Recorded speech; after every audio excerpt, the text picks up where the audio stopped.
अस्सलाम वालेकुम एवरीवन। ये छोटी छोटी वीडियोस बनाने का मकसद जस्ट और जस्ट आपको गाइडलाइन देना है, क्योंकि अगर व्हाट्सएप पर मैं गाइड्स कर रही हूँ बच्चों को, या एक बच्चे का प्रॉब्लम मेरे सामने आ रहा है, तो इसका मतलब है पाकिस्तान में जितने भी बच्चे इस वक्त पॉलिटिकल साइंस का पेपर्स दे रहे हैं उनको भी ये प्रॉब्लम फेस करना हो रही होगी। इसलिए मैं छोटे छोटे क्लिप्स बना रही हूँ ताकि आप लोग देखें और आप लोगों के कंसेप्ट क्लियर हो।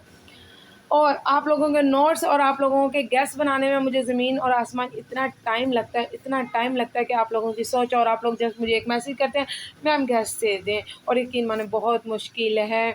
और उसके बावजूद फिर मुझे इतनी तनकीद का सामना करना पड़ा, इतनी बातें सुनने को पड़ रही है कि आप लोगों की सोच होगी।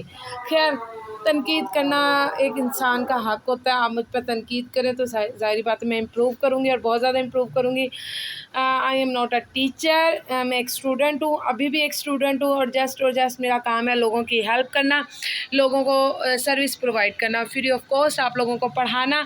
यूट्यूब पर मेरी हर चीज़ जो भी है, वीडियोज़ हैं, नोट्स हैं और आउटलाइंस वगैरह हैं, वो सब और सब फ्री ऑफ कॉस्ट है। Thank you so much. अपना ख्याल रखिएगा। अल्लाह हाफिज़।